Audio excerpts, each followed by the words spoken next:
Good morning, thriving warriors and those who wish they were. Alexa, what is the date?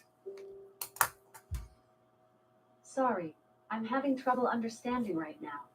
Please try a little later. Alexa, what time is it? Sorry, I'm having trouble understanding right now. Okay. Please try a little later. All righty then. So it is 6:17 a.m. on August 8th, 2022. I'm looking outside at the sky. There are thin clouds. It's a humid day once again up here in Pahrump, Chief Tecopa territory. And as Thaddeus would say, my name is Edward Bevilacqua. I'm Edward Bevilacqua, and you're not. So here we are, Monday morning, the start of the week for most people, just before 6:30. In 12 minutes, I will be out doing PT. But now I'm here, so we've got to go fast. Today's topic is why go to church, and how does that fit into career services? Well, career services, our goal is to help you get from point A to point B. Point B is better. We do that through little breadcrumbs, as Professor Nancy Kane from Harvard calls them in her TED Talk, or her Aspen talk, where she apparently was dead on what she talked about 9 or 11 years ago. So little breadcrumbs that are easy to follow, easy to pick up. They're not heavy. They're light. And they really are not that sustainable. You got to pick them up pretty much after they're dropped and then use them to help you along the way. I think we're going to start a different metaphor, though. We're going to start using a metaphor of being in a vessel on a body of water. I think that's more accurate than being on a path. So we'll have to figure out how to put the breadcrumbs, because obviously breadcrumbs don't work on the water, and everything else is subject to the currents. So maybe they're a little, I don't know, we'll figure it out. But here we are today at 2:44 into it, and we're going to talk about why go to church, the role of organized spirituality. But before that, let me talk about some organized semi-spirituality. Well, my day yesterday, Sunday. First of all, went to church, Our Lady of the Valley Roman Catholic Church. Apparently, my hypocrisy knows no bounds. No, actually, I went there for pragmatic reasons. The priest is the one who also does church in Amargosa Valley, where we are going to be. So I went to see the church. Also, he is Facebook friends with our Jesuit, Father Max, the best Jesuit in Nevada. We're very lucky about that, that we have the best Jesuit in Nevada guiding and directing us. So I was there at 9. Then to round out the day at 6, I was at the Purple Heart sundown ceremony held here in Pahrump. And that was a semi-spiritual event. It was a brotherhood of people who had been in the military, who knew of someone who had received the Purple Heart. And while I was there, I met the publisher of this magazine, who is going to run an ad for what we're doing, do a story on us to help us with our mission. So, rather than just hang out here in my room, watching TikTok videos, jerking off. I was out making things happen. And that's how easy it is. Make something happen. Be active, be proactive, service to others. Have meaning and purpose in your life. Okay, we're 5:20 into it. So why go to church? Why go to organized spirituality? I have attached in the notes below a link to a very short video, 6-minute video from Dr. Jordan Peterson talking about why you should go to church. And it's very compelling. And it's more like, why the hell not? It's a foundation that's very important, because if you don't have a foundation, some foundation, everything becomes a very, very slippery slope. And there are people who are trying to make it even more slippery and take things away. For example, he talks about the insistence of a group of people that there is a woman on the Supreme Court. That is a, you're not going to get the best person. We need a woman. And we don't necessarily need the best woman. We need a woman that represents a particular class of women. Okay. But if you remember at her confirmation hearings, one of the person proposing her was unable to answer the question, what is a woman? So Peterson says you have a whole group of people that are trying to destroy foundations.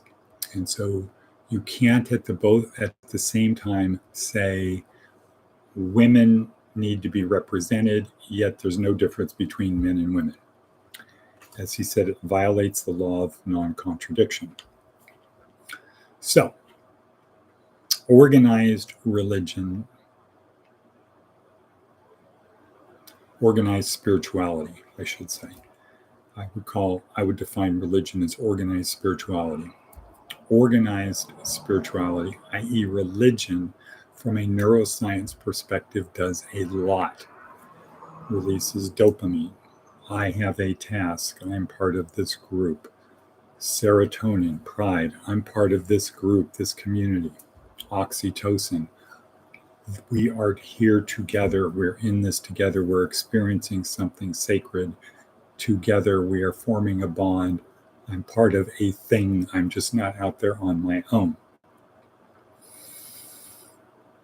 And then you'll see in the video, Dr. Peterson talks about, well, if you take the approach of, well, I don't believe in that.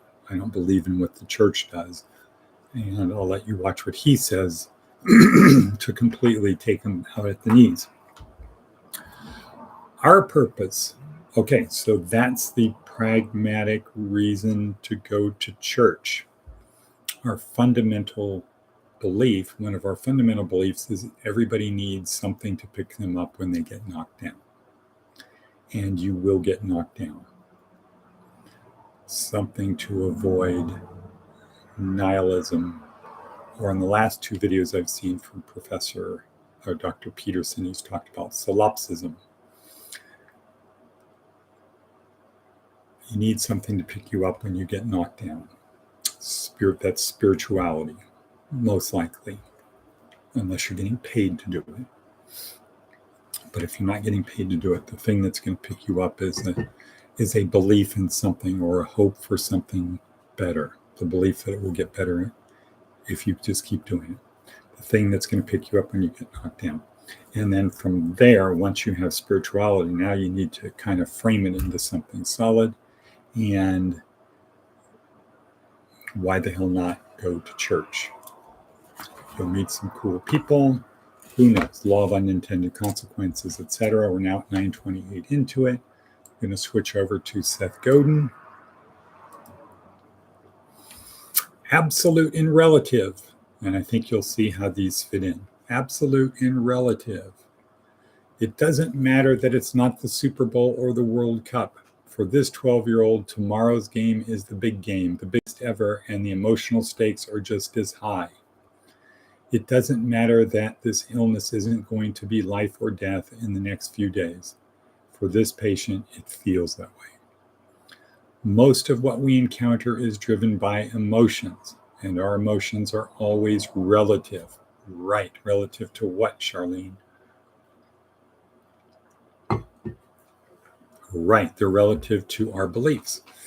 When you're shopping for a car or an avocado, we're buying the way it makes us feel, not how it would make someone else feel.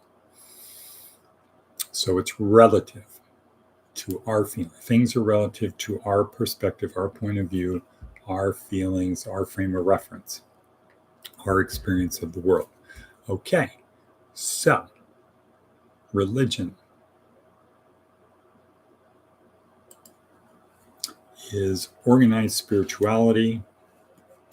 Why go to church? There are eternal reasons, which we all know of. There are also practical reasons, and there are neuroscience reasons. So practical reasons have to do with helping you get from point A to point B, being associated with a particular group. And neuroscience reasons are, hey, you're going to feel better. You'll feel better. Everybody that goes to a church they like always feels better. And we can always squeeze 3 hours into our day. So I'm saying getting ready, getting there, experiencing it, getting back, and getting ready for the next thing we want to do. Make it part of your Sunday. And with that, boom. See how quickly I did that? Boom. Just one finger, boom. Navy SEAL Maxim. Yesterday was the only easy day. Don't try, just do something a little bit more today. Be a little bit more samurai. That's always the thing you can do. Just be more samurai. Be more of somebody who focuses on what they're doing and tries to do it not the best they can, to do it perfectly. It could take years to learn how to do a Japanese tea ceremony. Probably does. I don't know. But it could take years to do it properly, precisely, perfectly. I know that it takes a lifetime to make a perfect pizza. And I know that perfect pizza makers always strive for the next pizza. This pizza is going to be better than the last pizza. Good isn't enough. Also, get comfortable being uncomfortable.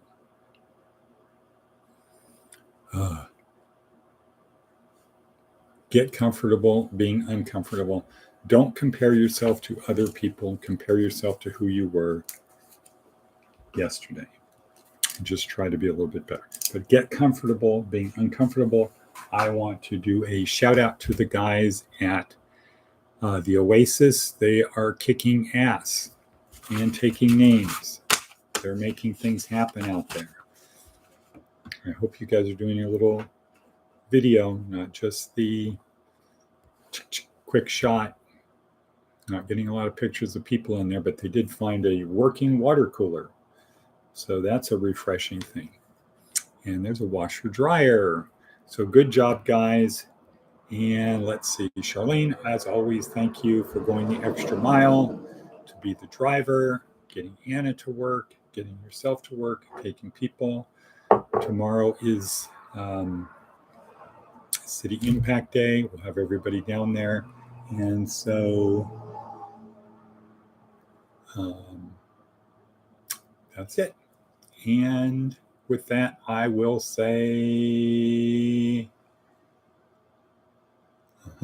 Justin is on. Okay, so I don't know why it says Agni Amana. Whatever, some kind of goofy thing. But so Justin, I guess you just heard me say, good. Okay, he recorded a 3-minute video yesterday. Good job, guys. Proud of you. You're going to be coming back down here today because you're going to City Impact tomorrow. A little break for you from up there and needed stores, and maybe we'll get you a juicer. And with that, I will say at 14:42, cut. And cut.